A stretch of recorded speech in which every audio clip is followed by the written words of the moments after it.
A very good evening, everyone. Welcome to Tell Your Story with Dayo. This story is about a young girl who lost her life while trying to give birth. It's actually a sad one.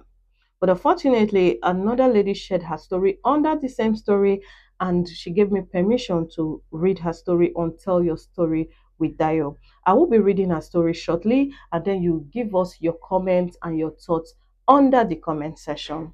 I saw a story of a young girl that lost her life while trying to give birth because she got pregnant and her family abandoned her. And I remembered when I got pregnant at the age of 16 in 2005, and my father disowned me and asked my mother to take me to the guy that got me pregnant.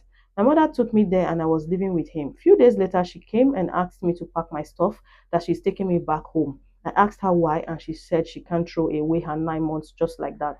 When I got home, our elder brother was happy. He immediately asked me to go beg my dad. I knelt down and begged him, but he refused to forgive me. I became my dad's enemy.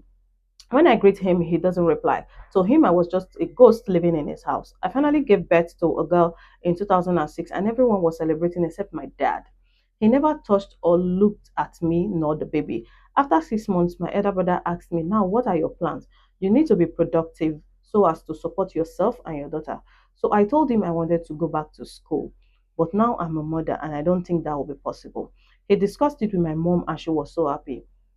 As she said, as from today henceforth, I'm going to be responsible for your daughter. You can go back to school. A few weeks later, I resumed school. All I wanted to do was to make everyone proud, especially my dad. Few days later, I returned from school. I saw my dad carrying my daughter for the first time after 6 months. I greeted him and he answered me. I offered to take the baby and he refused.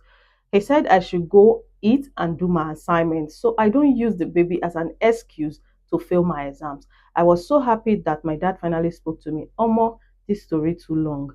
But right now I'm doing very well outside the country. My girl will be 19 soon.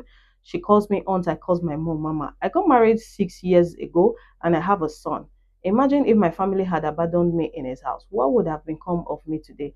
Families should learn to stick together in difficult moments because one mistake can destroy the whole family.